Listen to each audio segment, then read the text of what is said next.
we made it in time to get some sand fleas for the morning and possibly tonight. We raced down here. 9 o'clock. They should be up until midnight. Yes.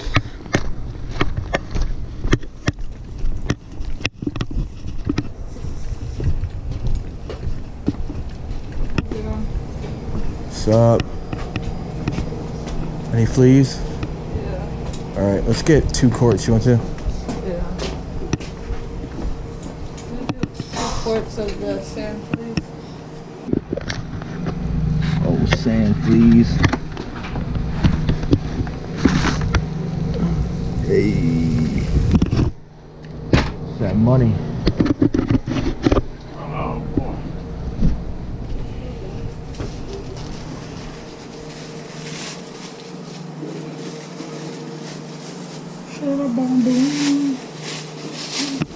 Alright guys, we just stopped here at the OC Fishing Pier to pick up some sand fleas. We'll probably do a proper intro tomorrow morning. Yeah. But hey, we made it and we got the bait. Hey, what's up guys? Fishing for Sanity here from Pinnacle Reef. I'm going to give you guys a quick rundown of the gear, the rigs, and some of the other stuff that we use for bridge fishing. First off, I prefer to use a 9-foot rod when I'm bridge fishing, because I lived in Florida and I know well that you can hook up to something huge on a bridge that will take you under, and you need that extra length and leverage to be able to pull them out without your line touching on the base of the bridge and breaking off. So I like to use a 9-foot medium heavy action rod.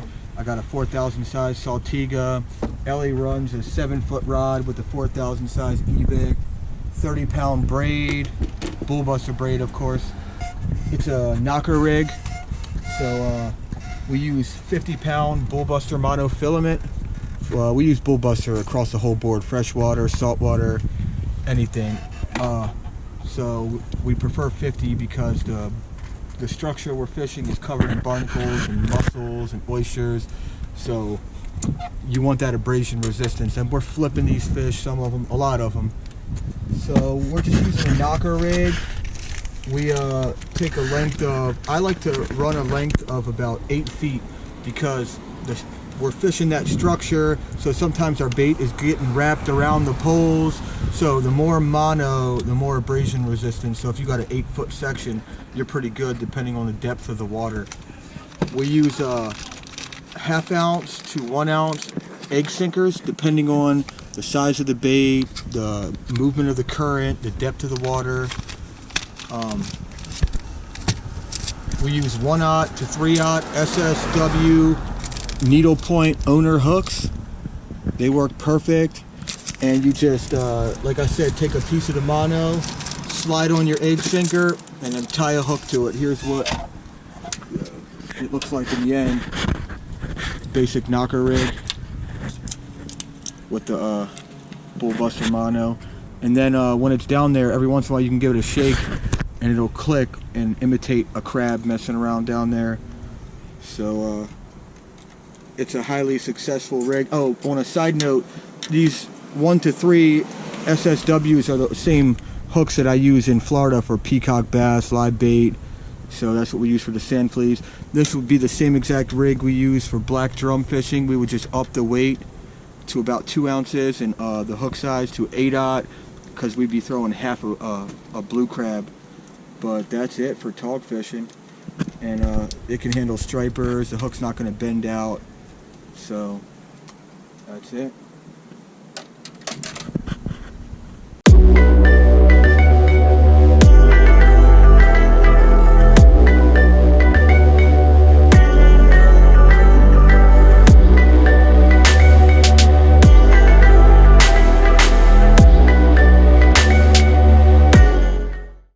What's up? Here's what we're doing. We're taking these sand fleas, just hooking them like so, live sand flea on a knocker rig we explained, and we got a bunch of pilings down here and this wall right here.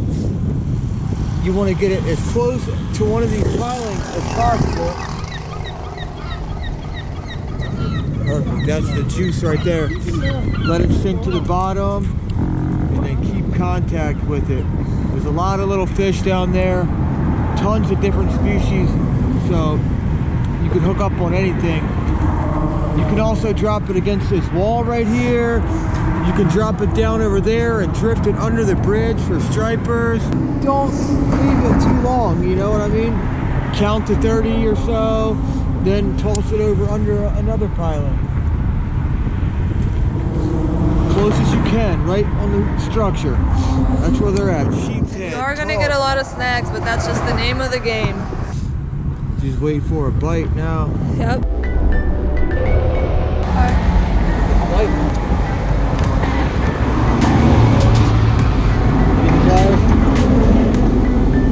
Just use them like a pro here. Got the bridge rolling down. Got the tog. Let them go on the channel. Hey. Alright, I'm gonna send my sand fleet down now. Right up against this structure here. I'm gonna go right in this corner. Make sure you let it sink all the way to the bottom before you pull your line taut.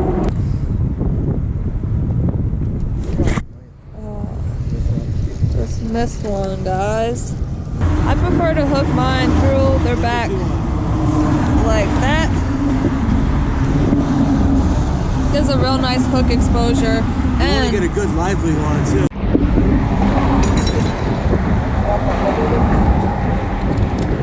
Spilled your coffee.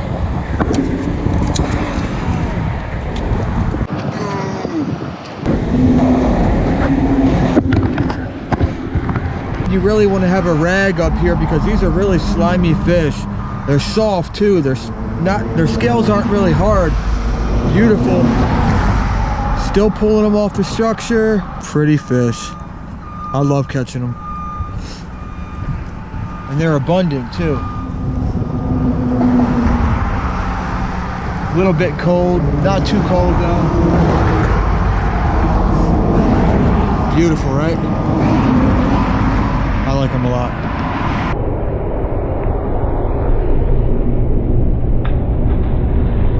Hey, a 7.5. Ellie with the striper. Yew. Hey, first one of the day. Nice one, right? You need the pliers or you got it? Oh yeah, you're in the sun. What'd you get it on, El? Sand fleet. That's your new PV? Yeah. Maybe. It's a nice one. Beauty. Majestic release. Spirit, straight down. Yeah. Not that bad. It worked.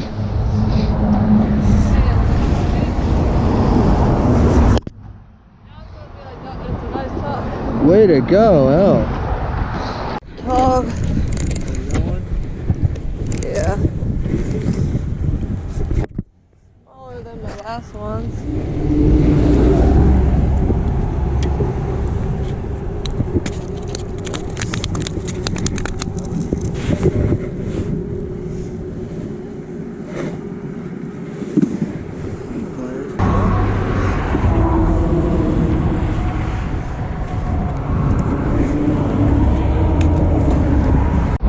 Hey, finally got a nice one. Here, you get my pliers and unhook it now. I already know he's gonna buck out of my hands.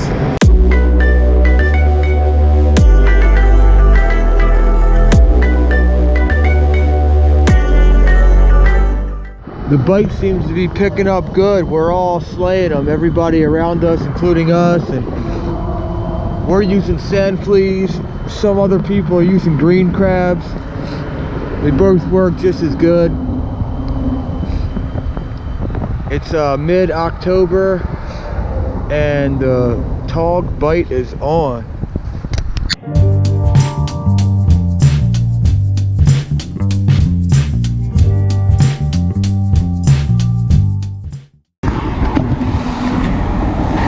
Even colder than the last one. It's like the 20th of the day, dude. Ooh, ooh. walking.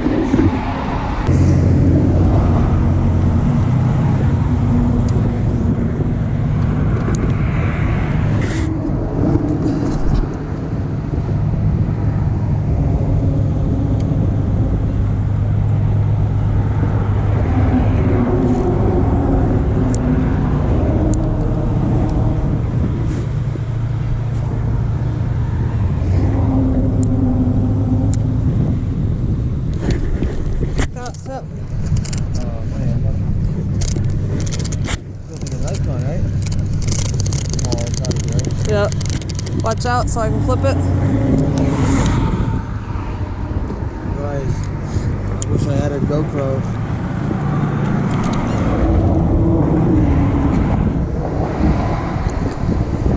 So, I hear these fish are good eating. I haven't eaten any before. Really good.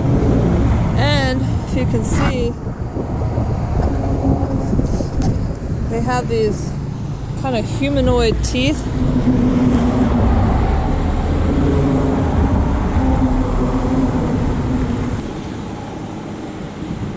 Very beautiful fish. Fish that exclusively eats crabs, which is really sweet meat. It tastes sweet, you know?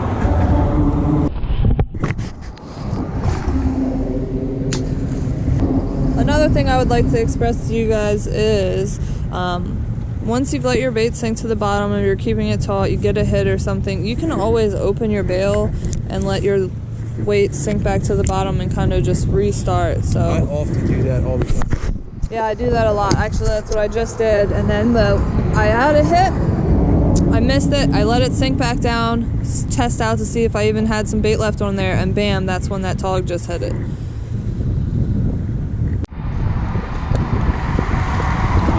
Nice one, Joe. Oh, right? Yep. Lift open Open it up. See those teeth, guys? Really open it up. Don't be afraid. Get in there. You see those humanoid teeth, dude?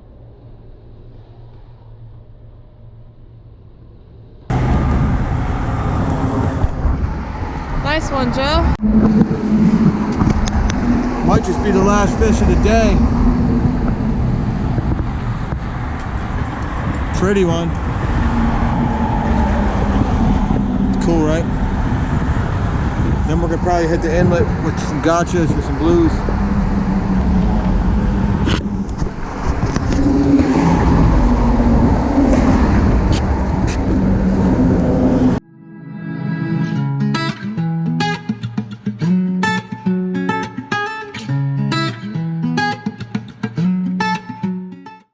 What's up, guys? It's Ellie from Pinnacle Reef Shark Fishing.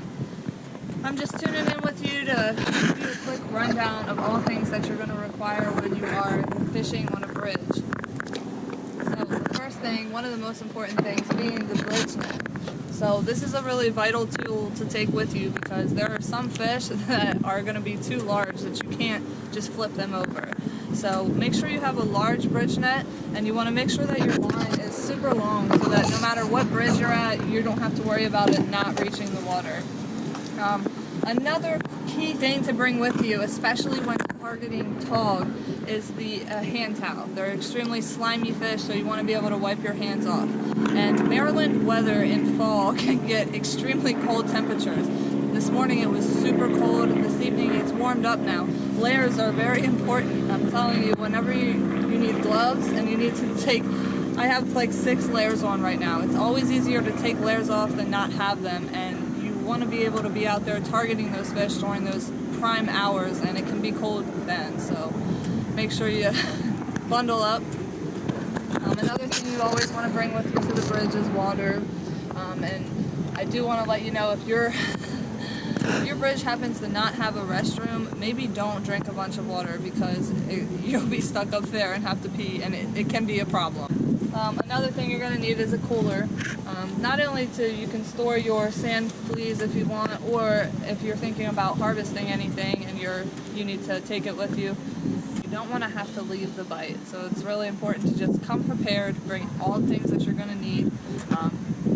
You're also going to probably get snagged a lot when you're bridge fishing, when you're fishing structure, so you want to make sure you bring enough tackle with you as well. You can Plenty of terminal tackle, yeah, and lead, a lot of lead. Absolutely. Hey, what's up, guys? That's it. We hope you liked it. That's our how-to bridge fish for tog video. We put a hurting on them today. I probably caught like 10, 12 back-to-back. Ellie got a nice striper. I got my new PB tog all day, flipping them over the railing. We were out there from 4 a.m. till 3 p.m., so we just put a whole day in. And but it turned out to be worth it. We were losing dexterity in our fingers in the morning. This morning was really, really cold. Yeah, it was rough, but it's worth it, man, to get out there and tear it up like that. We're probably going to get some more sand fleas and get at it again tomorrow morning. This evening we might hit the inlet and throw some gotchas around. We saw a lot of people carrying stringers full of bluefish, so it's always good to grab some bluefish for shark bait for spring, to have that. Exactly. Unfortunately, Britni couldn't be here with us this time, but there's always next time. Right on. Anything to add? Yeah, just thanks for watching, guys, and if you enjoyed the video, please give us a thumbs up. Please. Let us know in the comments down below, and like we said, if you have any questions, you can ask us in the comments below as well. Yeah, go check out our sponsor at Bullbuster Braid. Be Get sure out to there, subscribe, and tap like, that bell share, button, all 'cause that. We have a bunch of future And guys, videos coming up. We don't want you to miss them. right on. Keep casting. Get out there. You know, bring the stoke. Positive vibes and tight lines.